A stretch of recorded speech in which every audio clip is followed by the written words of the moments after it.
আমাদের কওমে কিছু মাথা মোটা আলেমের বক্তব্য শুনি, আর এই আলেমরা আমাদের কি মেসেজ দিয়েছে সেটা উপলব্ধি করা। এখন একজনকে দাওয়াত দেওয়া হয় নাই, এই জন্য সকল মাজমাকে সকল বড়দেরকে গালিগালাজ করা হচ্ছে।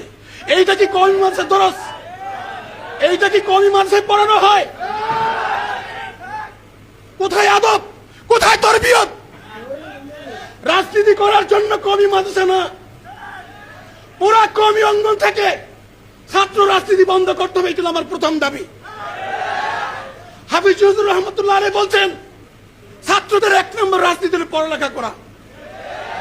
পড়ালেখা বাদ দিয়ে রাজনীতি করবেন, হুঙ্কার দিবে যে তার পিছে দৌড়াবেন, হকের ডিলার হয়ে আছে তাদেরকে আপনার তোষামত করবেন, এইটা বাংলাদেশে চলতে দেওয়া যায় না। আল্লাহ তাআলা আমাদেরকে বুঝার তৌফিক দান করুক। আরেকটি কথা বলি, আমাদের লিংকন সাহেব প্রতিমন্ত্রী হয়ে আসছেন, আমাদের কোনো দুঃখ নাই। ওনাকে যে আপনারা শুনলেন, এই সমস্ত মাথা মোটা আলেম যাদের শুধুমাত্র দুনিয়াবি যারা নেতাগোতা আছে, এই মনে করেন বিভিন্ন মাদকাসক্ত, হোটেলে বিভিন্ন নারী নিয়ে ফুর্তি করা, সারা রাত ফুর্তি টুর্তি করে আসি, সকালবেলা এই সমস্ত হুজুরদেরকে 50,000 টাকা দামের একটা বাল্টি ধরে দিবে, হুজুর ওদের দোয়া করে জান্নাতে পাঠা দেবে। এইভাবে 50,000-এর বান্ডিং নেওয়া হুজুরগুলো নিজেরা চায় না যে ওই নেতা যে জায়গা আছে ওই জায়গায় আমি গিয়ে বসি, এরা চায় না। আর না চাওয়ার কারণে নিজে চাবে না, অপরে যে ওই জায়গায় বসুক সেটাও চায় না। এই কারণেই কওমি মাদ্রাসায় ছাত্র রাজনীতি বন্ধের জন্য এই মাথা মোটা হুজুর দাবি তুলতেছে। এই মাথা মোটা হুজুরকে বলছি, তোমার কি মন চায় না যে তুমিও হযরত ওমরের মতন বাংলাদেশটা শাসন করো?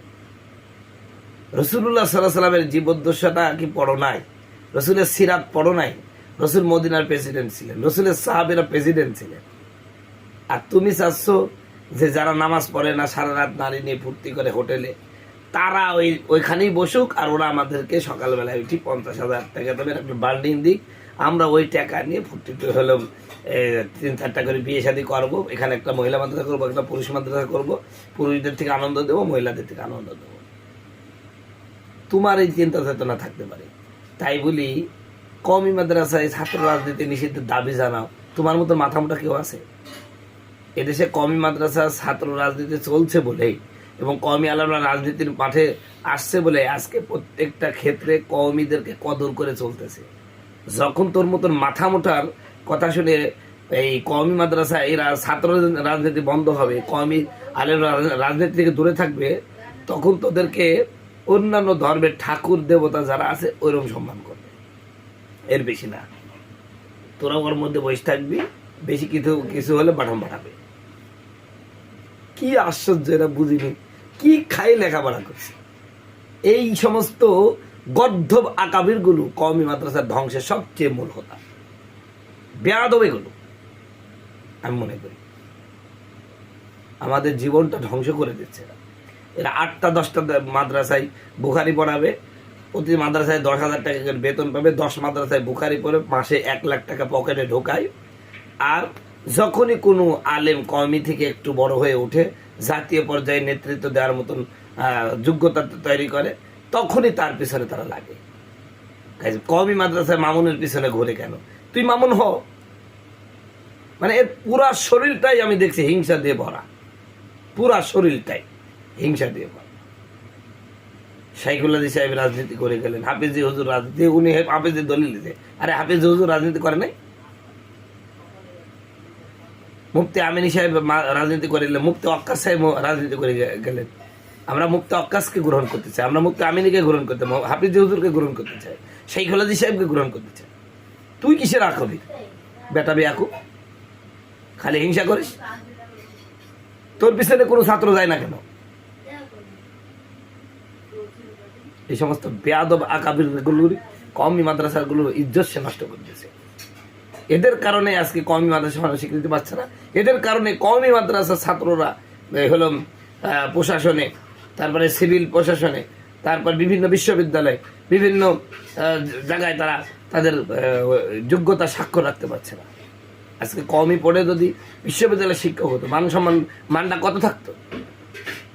কয়েক ঘন্টা আমরা তো ওইসব বানাই না, আমরা দুনিয়া নি থাকে না। আরে দুনিয়া আল্লাহ কি বলছে, রব্বানা আতিনা ফিদ দুনিয়া, আগে দুনিয়া চাইতে বলছে আল্লাহ, রব্বানা আতিনা ফিদ দুনিয়া, হে আল্লাহ তুমি আমাকে দুনিয়ায় কল্যাণ করো, ও ফিল আখিরা, তারপর আখিরাতে কল্যাণ করো। দেখেন দুনিয়াকে আগে আল্লাহ প্রাধান্য দিয়েছে, যে দুনিয়ায় তুমি কল্যাণ চাও। আয়াতগুলো পড়ো না নাকি? আমি কিছু বললেই তো আমাকে বলে দেয় জামাতের প্রোডাক্ট। আমি জামাতকে পছন্দ করি, কারণ জামাত আমাকে সবচেয়ে বেশি অত্যাচার করছে। আমি যেখানে আসছি এখানকার জামাতরা সবচেয়ে আমাকে বেশি অত্যাচার করছে। আমি জামাতের গোলাম না, বা জামাতের দালাল না, আমি আমার উস্তাদ মামুনুল হক সাহেবের দালাল। যদি বলেন বললেন, আমরা ছোটকাল থেকে দেখে আসছি, তার কাছে পড়েছি, তিনি যে কষ্ট করেছে। তোমরা মিষ্টি, তোমরা তো আজকে যারা মামুনুল হকের বিরুদ্ধে কথা বলছে তারা সবাই হাসিনার দালাল ছিল। যখন হাসিনা ছিল বাংলাদেশে ক্ষমতায়, তখন তার দালাল ছিল, তার দালালি করে চলেছে। আবার এখন তারেক রহমানের দালালি শুরু করে দিয়েছে। কে তুমি বিএনপিতে যাবা, তোমার আকিদা নষ্ট হবে না, মামুনের আকিদা নষ্ট হয়ে যাবে কেন? তোমার বেলায় করু, লোকের বেলায় মাকরু নাকি? এই সমস্ত ফাজদামি পাইছে কোথায়? এই জন্য বলতেছি, আপনি আকাবির দাবি করলে সত্যিকারে আকাবির হওয়ার চেষ্টা করেন।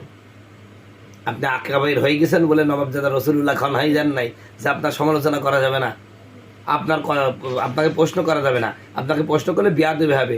এই সমস্ত বাঞ্ছাদি কথা এখন বাদ দিতে হবে, ওসব আর চলবে না। এখন ওসব মেলা শুনেছি, আর চলবে না। এখনকার আমরা কথা বলা শিখেছি, আমরা বোঝা শিখেছি, আমরা পড়াশোনা করি। আপনাদের মতন খালি বুখারি পড়ায় ধান্দায় থাকেনি, সাইকেল বাঁচতে সাইকেলা দিয়ে হতে হবে, বাস 40,000 টাকা 50,000 টাকা 60-70,000 টাকা কামাই করতে হবে, আর এই করতে হবে হলো ফাইজলামি করতে হবে, যে একটা কমে আলেম একটা উপরে উঠলো তাকে নিচে নামাতে হবে। ওই ফাইজলামি আমরা করি না, আমরা যেটা করি ভেবে চিন্তে করি। তো সম্মানিত বন্ধুগণ, আমার ভাইরা, আমি কওমের সন্তান। জামাত আমাকে অত্যাচার করেছে না, করছে। আমি যেখানে আসি আমার প্রতি এমন কোনো অত্যাচার নাই জামাত করছে না, এবং প্রতিনিয়ত তারা আমাকে কষ্ট দিচ্ছে। কিন্তু একটা কথাই বলি নিরপেক্ষভাবে, জামাত আমাকে অত্যাচার করছে, আমি বিএনপির সাথে আছি, বিএনপি আমাকে ভালোবাসতেছে, বিএনপির নেতা কর্মী আমাকে সর্বোচ্চ সম্মান দিচ্ছে, নিঃসন্দেহে বিএনপি ভালো কাজ করছে। কিন্তু আমি এই কথাই বলছি যে আমি বিএনপিতে আছি, বিএনপি ভালো, জামাতে নাই, জামাতের সাথে অন্যরা সমঝোতা করছে, তারা খারাপ হবে কেন?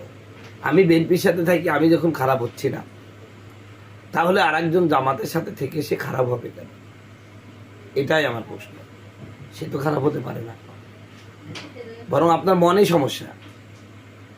মামুনুল হক যেভাবে রাজনীতি করছে, আমাদের সেই রাজনীতিতে করা উচিত ছিল। আমরা পারছি না, তাহলে মামুনুল হককে সহযোগিতা করি। সহযোগিতা করতে পারছি না, কমাস কম মামুনুল হকের ব্যাপারে মুখটা বন্ধ রাখি। মুখটা তো বন্ধ রাখতে পারেন। আপনি বুখারি পড়ান, বুখারিতে পড়েন নাই আল মুসলিমু মান সালিমা মুসলিম মিন লিসানিহি ওয়া ইয়াদিহি, যার হাত এবং জবান থেকে অপর মুসলমান নিরাপদ, সেই প্রকৃত মুসলমান পড়েন নাই। আপনি কোরআনের সূরা তওবা পড়েন নাই, ইন্নামাল মুমিনুনা ইখওয়া পড়েন নাই। আমল করবেন কবে? মনে রাখবেন, আমল সে জিন্দগি বনতি হে, জান্নাত ভি জাহান্নাম ভি একা আখি আপনি পত্রন মে দান না। এই কথাটা মনে রাখবেন, এটাই মনে রেখে সামনে চলবেন। মনে রাখবেন, মামুনুল হককে আর ঠেকানো যাবে না। তার যে জনপ্রিয়তা শুরু হয়েছে না, ভবিষ্যতে আপনাদের পা ধরে, আজকে যারা সমালোচনা করছেন, কালকে মামুনুল হকের পা ধরে তার দলে একটু ঢুকার জন্য চেষ্টা করবেন, পদ না ঢুকার একটা সদস্য হওয়ার চেষ্টা করবেন, মনে রাখবেন।